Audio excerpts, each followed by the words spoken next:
કડીના ધારાસભ્ય કરશન સોલંકીનું બીમારી બાદ નિધન થયું છે। એમએલએ કરશન સોલંકી જેઓ કેટલાક સમયથી બીમાર હતા, તેમને બ્લડ કેન્સરની બીમારી હતી।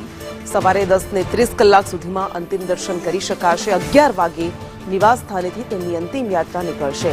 ધારાસભ્ય કરશન સોલંકી કે જેઓ એસટી બસનો ઉપયોગ કરતા હતા, તેમના સાદગી માટે તેઓ જાણીતા હતા અને મુખ્યમંત્રી ભૂપેન્દ્ર પટેલે પણ જ્યારે સંવેદના વ્યક્ત કરી તેમના પરિવારને શ્રદ્ધાંજલિ આપી ત્યારે તેમણે કહ્યું કે તેમના સરળ સ્વભાવને કારણે કરશન સોલંકી હંમેશા યાદ રહેશે। બીજેપીમાંથી 2017 અને 22માં તેઓ ચૂંટણી જીત્યા હતા।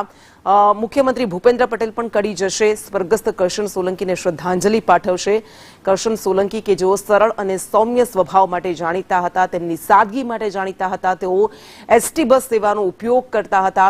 ધારાસભ્ય હોવા છતાં પણ વિધાનસભા જવા માટે તેઓ જાહેર પરિવહનનો ઉપયોગ કરતા હતા। આ ઉપરાંત તેમના મત વિસ્તારમાં પણ તેઓ નાનામાં નાના વ્યક્તિને ખૂબ સરળ સ્વભાવથી મળતા હતા।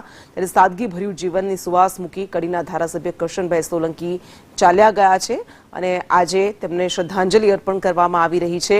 10:30 સુધી અંતિમ દર્શન કરી શકાશે। 11 વાગે તેમની અંતિમ યાત્રા નીકળશે।